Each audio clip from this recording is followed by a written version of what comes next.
My dad grew up in western Nebraska, didn't know quite what he was going to do, saw that the naval sailors that came back from service had pretty nice uniforms. He went to North Platte, got his physical, and enlisted in the Navy in 1938. He noticed that the sailors in the hospital corps slept in beds, and all of the other sailors had to use those hammocks.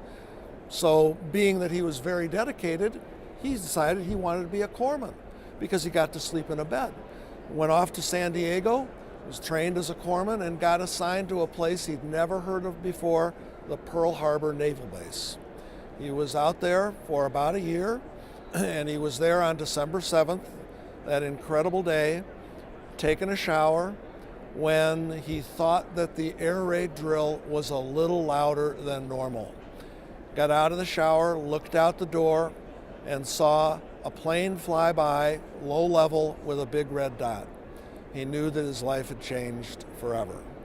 He put on his uniform, made his way to the base dispensary where was his station, and proceeded to care for the injured sailors, airmen, and Marines who made it off their ships or off their base. He still remembers their faces. My coming to the VA in many ways is to honor him for what he did for our country during that terrible time.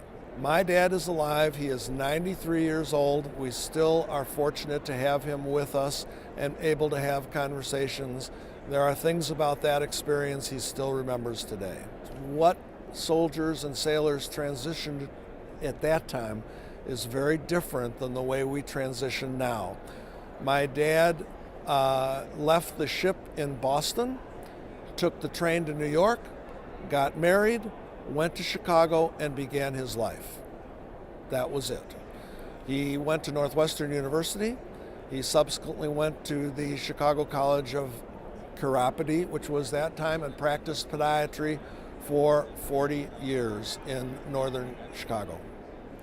So it was there was no transition. It was, you're off the ship, you're married, you're going back to school. I've spoken to my dad about this because we realize that today we owe our returning veterans a better transition back into civilian life. I asked him why things were as, it's just cut, sailor, civilian. And he said his only explanation was that we're talking about a different generation, different needs, different expectations, and coming back into a different world. And so what we do now is actually much better, much more appropriate, and our veterans are are very deserving of the transition programs that we offer them. That's not to say that the World War II veterans didn't deserve it. Different group of people, different experiences. These are kids that grew up in a depression. They came back into a booming economy after the war. It's a different world. So we, as providers of health care for our veterans, we as the Department of Veterans Affairs have to react to that and have to be willing and are willing to support that transition process. Detroit Public Television is proud to honor veterans by sharing their stories of service.